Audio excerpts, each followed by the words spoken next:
नमस्कार, आर्या न्यूज में आप सभी का स्वागत है। मैं हूं आपके साथ प्रियंका तिवारी। खबरों को विस्तार से जानेंगे। बीते दिनों स्वीडन देश में पवित्र कुरान को जलाने की घटना सामने आई, जिसके बाद अलीगढ़ मुस्लिम यूनिवर्सिटी के छात्रों ने विरोध प्रदर्शन करते हुए एक प्रोटेस्ट मार्च निकाला। हाथ में पवित्र कुरान लिए छात्रों ने नाराए तकदीर, अल्लाहू अकबर के नारे लगाते हुए यूनिवर्सिटी कैंपस में डक पॉइंट से लेकर बाबे सैयद गेट तक छात्रों ने नारेबाजी करते हुए प्रोटेस्ट मार्च निकाला। छात्रों ने मांग की है कि स्वीडन की सरकार को तत्काल बर्खास्त कर देना चाहिए, साथ ही पवित्र कुरान को जलाने वाले व्यक्ति को फांसी की सजा दी जानी चाहिए। देखिए, आज हमारा प्रोटेस्ट करने का मकसद हिंदुस्तान के जो मुसलमान हैं उनको इत्तेहाद में लाना, उनको एकजुट लाना। क्योंकि आज कुरान शरीफ को स्वीडन के अंदर जिस तरह से जलाया गया, उसकी बेरुमती की गई, पैरों से रौंदा गया उसको, तो जाहिर सी बात है बहुत शर्म की बात है ये और निंदा करने वाली बात है। और वहाँ जिस हिसाब से स्वीडन की जो गवर्नमेंट है उसकी सहानुभूति के हिसाब से ये कुरान शरीफ को जलाया गया, ये और ज़्यादा शर्म की बात है। तो आज हम लोग सब अलीगढ़ मुस्लिम यूनिवर्सिटी के छात्र और तलबा जितने भी थे, हम सब लोग एकजुट होकर बाबा सैयद गेट पे आए।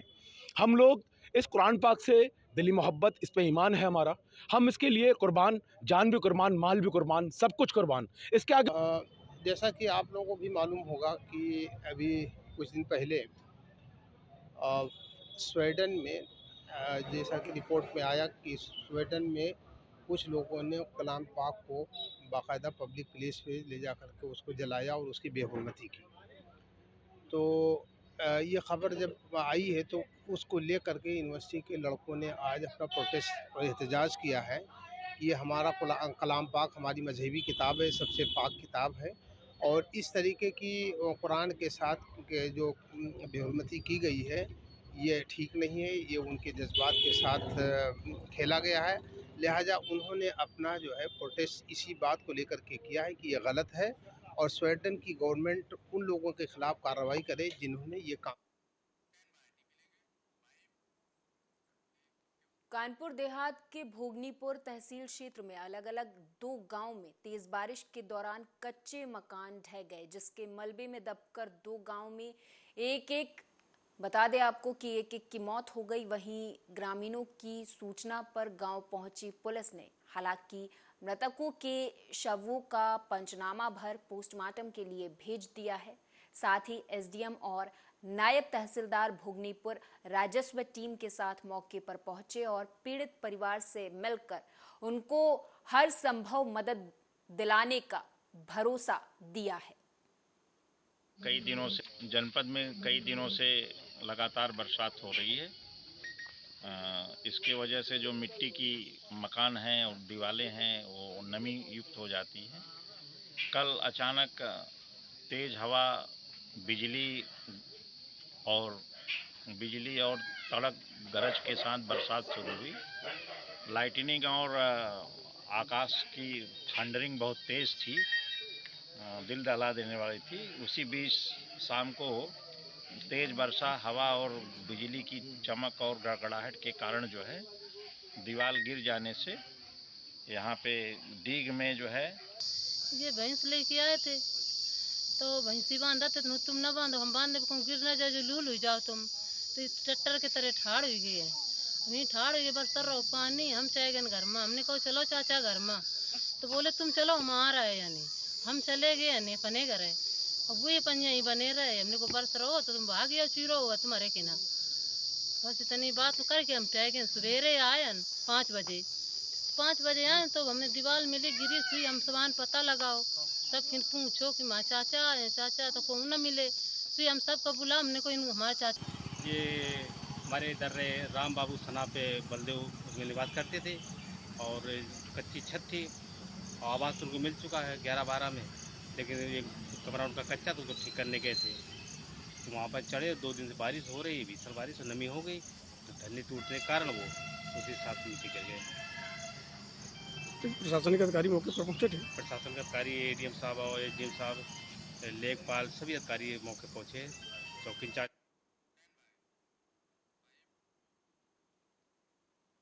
रायबरेली में दर्दनाक हादसा हुआ है, जहां नहाते समय गहरे पानी में जाने से 4 मासूम बच्चियों सहित 5 लोगों की दर्दनाक मौत हो गई। ये मामला गदागंज थाना क्षेत्र के रियासत गांव का है, जहां 4 लड़कियां और एक लड़के की तालाब में नहाते समय गहरे पानी में जाने से मौत हो गई। वहीं घटना की जानकारी पाकर मौके पर पहुंची पुलिस ने शवों को कब्जे में लेकर पोस्टमार्टम के लिए भेज दिया है। इस दौरान राजस्व कर्मियों ने मृतक के परिजनों को मुआवजा देने का ऐलान किया है। भैया ये तालाब में डूबी। कौन डूबे?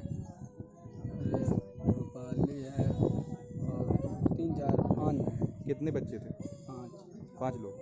सब लोगों की मृत्यु हो गई। आपको कौन है? ये ताल में नहाती रही है, नहाते नहाते में तो बूढ़ गई है।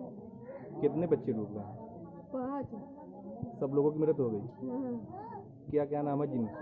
8 जुलाई 2023 को समय लगभग 11 बजे गदागंज थाना क्षेत्र अंतर्गत ग्राम ममता डेरा में गांव के पास एक छोटा तालाब में नहाते समय अचानक गहरे पानी में चले जाने के कारण रितु उम्र 8 वर्ष, सोनम उम्र 10 वर्ष, वैशाली उम्र 12 वर्ष, रूपाली उम्र 9 वर्ष, अमित उम्र 8 वर्ष, समस्त निवासी गढ़ ग्राम ममता डेरा थाना।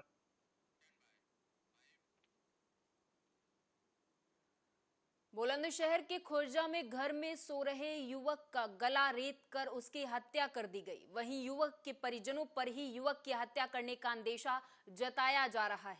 बता दें कि पुलिस संदिग्ध लोगों से पूछताछ कर रही है। शक के आधार पर पुलिस ने कुछ लोगों से पूछताछ की है।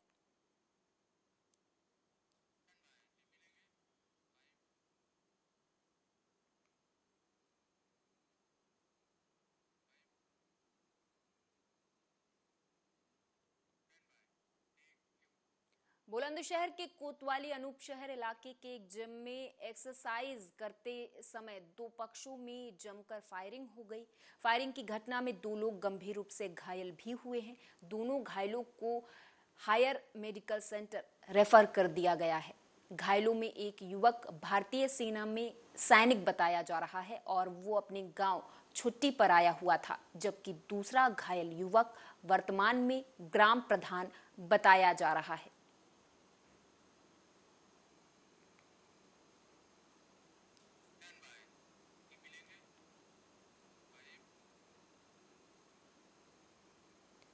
हमीरपुर से खबर है, जहां स्वास्थ्य विभाग की लापरवाही का वीडियो सामने आया है। दरअसल इस वायरल वीडियो में मरीज खुद ही मरहम पट्टी कर रहे, ड्रेसिंग रूम में अपने हाथों से मरीज मरहम पट्टी कर रहे।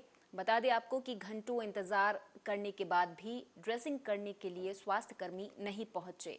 ये मामला हमीरपुर जिले के मौदहा CHC का है, जहां पर मरीज खुद ही अपनी मरहम पट्टी करते हुए नजर आए।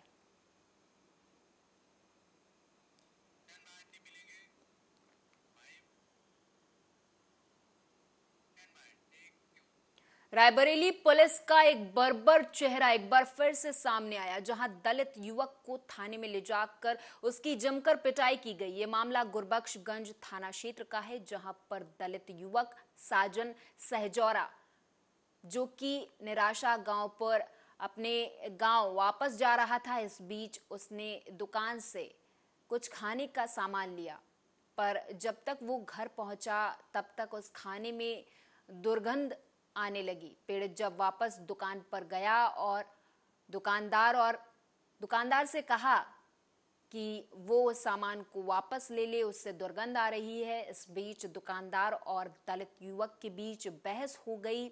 बात गाली गलौज तक पहुंच गई और जाति सूचक शब्दों का भी प्रयोग किया गया। इस दौरान पुलिस हालांकि मौके पर पहुंची। पीड़ितों को बता दें आपको कि डंडों और पट्टों से जमकर पीटा और 151 की कार्रवाई करते हुए मामले को इतिश्री कर दिया, जिसके बाद पीड़ित ने वीडियो बनाकर सोशल मीडिया पर पोस्ट कर दिया, जो कि अब जमकर वायरल हो रहा है। का हमारा अंदर लेके चला गया, हमको लेके चला गया, दूरों को बैठा दिया। बैठाने के बाद हमारा लड़का लेके अंदर चले गए। अंदर हम अब लड़का हुआ पिटाई का चालू कर दिया। हम लड़का हुआ तो वापस आओ, हमसे बताई कि बप्पा भाव मारे उनका। किसने मारा? संदीप और अनिल मारा। वो लड़का पहचान नहीं पाया। अभी कहाँ से आ रहे हैं? अभी तो हम हुकूमत अब जमानत करा के आ रहे हैं। किसका? लड़कों का अपना। लड़का बताओ हमका छोड़े उसका बताओ जबरदस्ती अंदर कर देंगे। उनके साथ जब एक आदमी का वही बाहर कर देंगे तुरंत, वही का नहीं अंदर करें। हमका जो सोचने गरीब है तो घटना मेरे डैडी साथ घटी। साजौरा गए थे, वहाँ से लल्ला की दुकान से समोसा लाए, घर पे दिए और सारे समोसा खराब थे। फिर क्या हुआ? उसके बाद पापा वापस करने दिए तो बोले बिका हुआ सामान नहीं लेंगे, और उसके बाद बोले निराशापुर के पास ही हो, तुमको जान से मार देंगे। किसने कहा है बात? लल्ला ने। लल्ला कौन है? लल्ला उस दुकान का मालिक। कहाँ के रहने वाले हैं? ब्रह्मापुर के। फिर क्या हुआ? तो उसके बाद मेरे को किसी ने फ़ोन किया, गांव पे खबर लगी तो मैं खेत में था। खेत से जब आया तो 100 नंबर पहले से खड़ी थी। उसके बाद पूछे पुलिस वाले कि आपका पिताजी हैं, आप उनके थाने लेके आओ। वहाँ पे मैं गया लेके, तो पहले मेरे कॉलर पकड़ के अंदर लेके गए, खूब डंडों से मारा। कौन लगे? अमित। गाजियाबाद आबकारी विभाग ने शुक्रवार को 13 करोड़ रुपए की शराब को नष्ट कर दिया। ये शराब डासना स्थित वेयर हाउस में जमा की गई थी, जो पश्चिम उत्तर प्रदेश का सबसे बड़ा वेयर हाउस है। शराब को वेयर हाउस के अंदर रोड रोलर चलाकर पूरे तरीके से नष्ट कर दिया गया। जानकारी के मुताबिक बता दें कि आबकारी विभाग ने पूरे गाजियाबाद से 2019-20 के समय की पुरानी शराब को अपने डासना स्थित वेयर हाउस में रखा था। आबकारी विभाग ने इस पुरानी शराब को पूरे तरीके से नष्ट कर दिया है, जिससे ये मार्केट में दोबारा ना पहुंच सके। शराब की कीमत लगभग 13 करोड़ रुपए बताई जा रही है। ये वो शराब होती है जो शराब की दुकानों और फैक्ट्रियों में मौजूद होती है, उसकी बिक्री नहीं हो पाती। इसके एक्सपायर होने के बाद आबकारी विभाग की तरफ से शराब को जब्त कर लिया जाता है और अपने वेयर हाउस में रखा जाता है। विभाग से अनुमति मिलने के बाद शराब को नष्ट कर दिया जाता है। अब जो है अवैध नहीं थी, वैध थी, लेकिन ये चूंकि विगत वर्षों की है, जिसकी बिक्री मार्केट में नहीं की जा सकती है, इसलिए इसका दुरुपयोग नहीं, इसलिए इसको नष्ट कराया जा रहा है। इसकी बाजार में कीमत लगभग 13 करोड़ है। अब इसमें जो है 600-700 रुपए की बोतल से लेके 1500 रुपए की बोतल है कीमत। 9,500 रुपए की बात की जाए तो 13 करोड़ रुपए की लगभग शराब है जो नष्ट हो रही है। ये शराब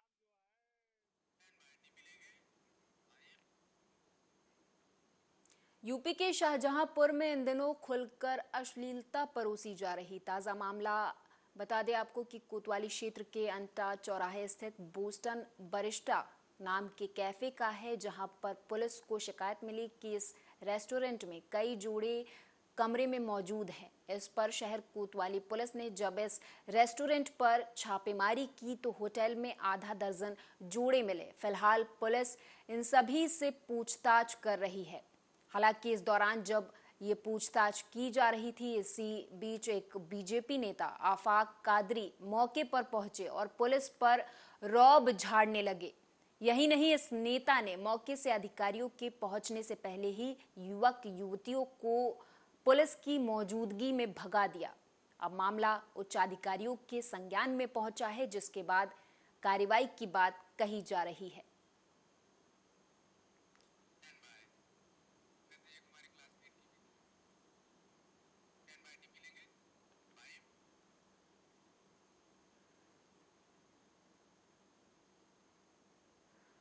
अलीगढ़ से जल भराव की समस्या सामने आई है, जहां शाहजमाल में जल भराव की समस्या को लेकर शहरनगर आयुक्त और सिटी मजिस्ट्रेट ने निरीक्षण किया और संबंधित विभाग को आवश्यक दिशा निर्देश भी दिए। वहीं जल भराव के कारण लोगों को काफी दिक्कतों का सामना करना पड़ रहा है। वहीं नालियों का काम अभी भी अधूरा पड़ा है, जिसकी वजह से जल निकासी में समस्या पैदा हो रही है।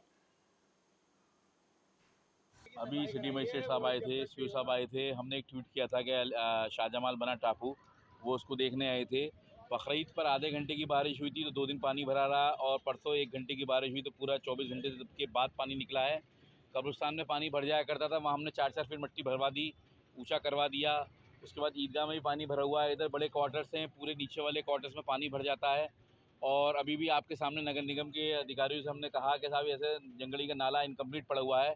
हाँ, हम कराएंगे। 4 साल से इनकम्प्लीट पड़ा हुआ है। ऐसी कौन सी परेशानी है, ऐसा कौन सा फंड नहीं मिल रहा है इनको जो जंगड़ी का नाला कंप्लीट नहीं हो पा रहा। और ये खैर अड्डे का पानी इधर छोड़ दिया गया है, मसानी के नगले का, इंदिरा नगर का पानी इधर कर दिया गया है।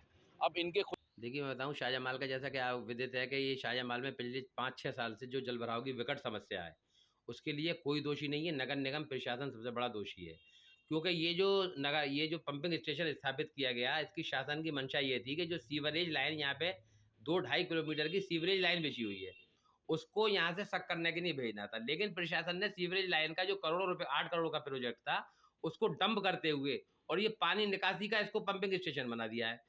तो इस कारण समस्या है। चलिए, वो भी बर्दाश्त कर लिया जाए कि शाहजमाल का ही केवल पानी होता, लेकिन उसके अलावा प्रशासन ने यहाँ पे तमाम आधे अलीगढ़ के नालों को यहाँ से जोड़ दिया, तो उससे इतना धारा प्रवाह जल आता है कि वो उसकी कैपेसिटी इतनी है नहीं, जितना उसका कार्य है, उसकी क्षमता से अधिक उसको पानी दे दिया गया है। आसपास के तमाम इलाके आप देखें, दिल्ली गेट और खैर रोड, जलालपुर तक का, शक्ति नगर का, गूलर रोड के नालों का पानी, जंगलगढ़ी बाईपास, सारा पानी इधर डाइवर्ट करके और इसको ये आप ईदगाह पे देख रहे हैं शाहजमाल में, यहाँ पे लगभग आधे शहर का पानी आता है इकट्ठे होकर। तो यहाँ पे हमारे 300 HP के पंप लगे हुए हैं। इसमें इस समय आपके सामने 100 HP का पंप लगातार चल रहा है। इतना पानी लगातार आता है, चाहे बरसात हो या ना। जब बरसात होती है तो इससे ज़्यादा पानी आ जाता है, लगातार 300 पंप चलते हैं। इसमें कुछ जंगलगढ़ी एक नाला है, उसमें कुछ रिकॉर्ड बता रहे हैं, उसके लिए भी टेंडर कर दिया गया है, उस पर कार्रवाई चल रही है। अगर उसका कुछ पानी उधर डाइवर्ट हो जाएगा तो पानी हल्का हो जाएगा, यही इसका समाधान है और उससे ज़्यादा तो ऐसा क्यों हो रहा है कि पूरे शहर का पानी शाहजमाल में मोड़ा जा रहा है? मोड़ा नहीं जा रहा भाई, पहले ऐसा कभी नहीं हुआ है। यहाँ पर जो नाला तोड़ दिया गया है उसको यही डाइवर्ट किया जा रहा है। पानी कोई बड़ी कैजुअल्टी होती है, कौन जिम्मेदार होगा इसका? पानी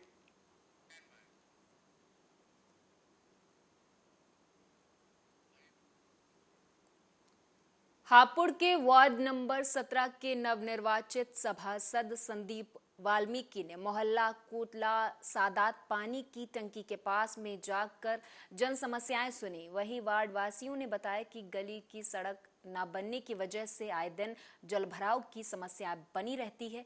लोगों के घरों में सड़क का पानी घुस जाता है।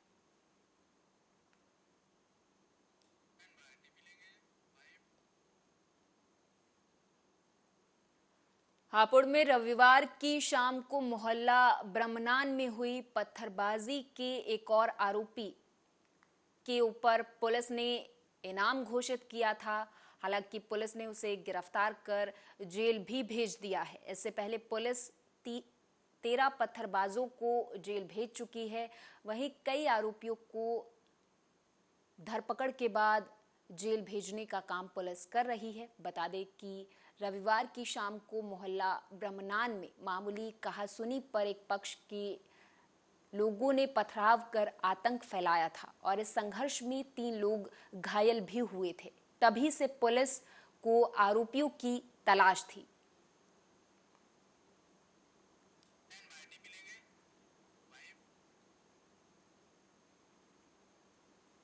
कानपुर देहात में खेतों में खड़े इंजनों की चोरी की घटना तेजी से बढ़ गई है, जिसको लेकर जिले की पुलिस अधीक्षक BBGTS मूर्ति के द्वारा सभी थाना प्रभारियों को अपराध और अपराधियों की रोकथाम के लिए सख्त निर्देश दिए गए थे। इसी कड़ी में रनिया थाना पुलिस को सफलता हाथ लगी है। दरअसल रनिया थाना पुलिस ने इंजन चोरी करने वाले रनिया थाना क्षेत्र के रायपुर निवासी दिलशाद खान को चोरी के 2 इंजनों के साथ चोरी में इस्तेमाल होने वाले लोडर को बरामद करते हुए आरोपी को गिरफ्तार कर लिया है। पूछताछ जारी है। पुलिस अधीक्षक महोदय के निर्देशन में चोरी की घटनाओं पर प्रभावी अंकुश लगाए जाने के लिए अभियान चलाया जा रहा है। जिसके क्रम में एक मुकदमा अपराध संख्या 107/23 थाना रनिया पर कायम किया गया था, जो कि एक खेत से इंजन चोरी के संबंध में था। अभियोग पंजीकृत होने के पश्चात पुलिस अधीक्षक महोदय के आदेशानुसार इसके अनावरण के लिए 2 टीमें गठित की गई और इसमें हम लोगों को सफलता मिली है।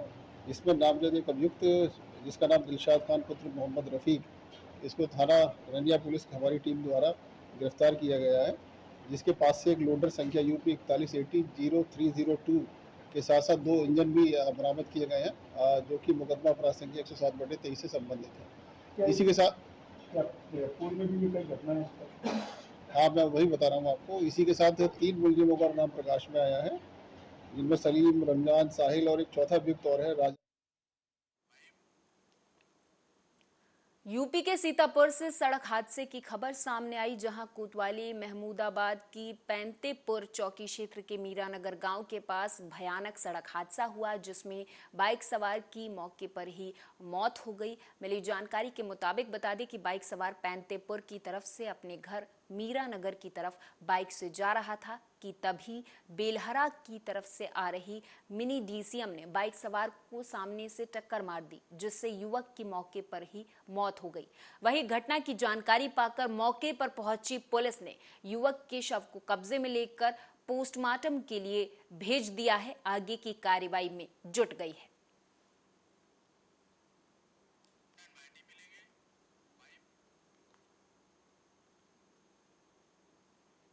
आगरा में हाल ही के दिनों में परिवहन निगम में किए गए तबादलों पर यूपी रोडवेज एम्प्लॉयज यूनियन ने सवालिया निशान उठाए हैं। एम्प्लॉयज यूनियन ने स्थानांतरण नीति को निगम पर अनियमित अवैध ढंग से थोपने का आरोप लगाया है।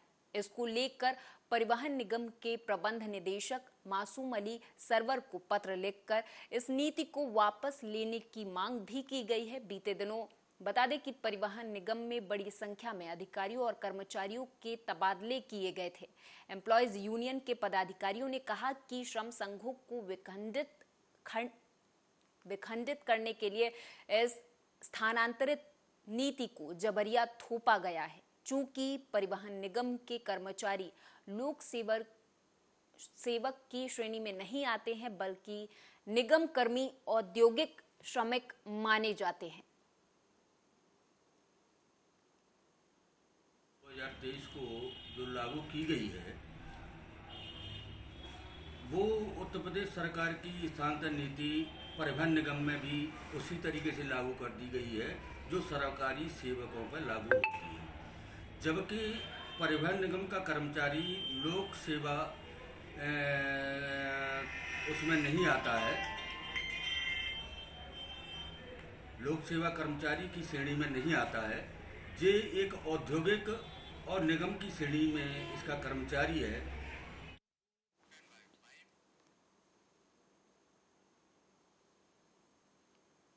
औरैया से सड़क हादसे की खबर सामने आई है, जहां तेज रफ्तार ट्रॉले ने सड़क सवार बिजली कर्मचारी को, आपको बता दें कि साइकिल सवार बिजली कर्मचारी को रौंद दिया, जिसकी वजह से बिजली कर्मी की मौके पर ही मौत हो गई।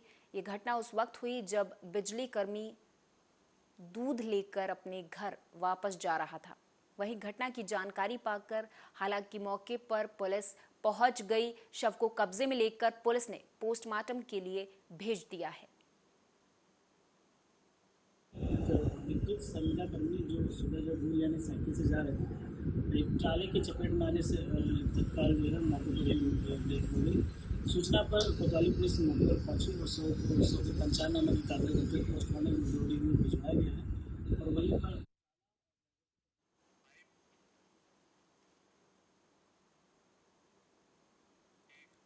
बुलंदशहर से खबर है, जहां पर छात्रों से भरी ई रिक्शा पलट गई। कई छात्राएं इस दौरान घायल भी हुई हैं। बता दें कि बुलंदशहर में NH 91 पर सिकंदराबाद में गुलावथी कट सड़क की हालत जर्जर हो गई है।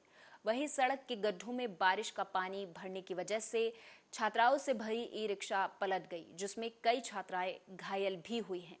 यह हाल तब है जब कावड़ यात्रा के चलते गड्ढा मुक्त करने के आदेश DM ने PWD को दिए थे, लेकिन अभी तक DM के निर्देशों का कोई असर देखने को नहीं मिला है।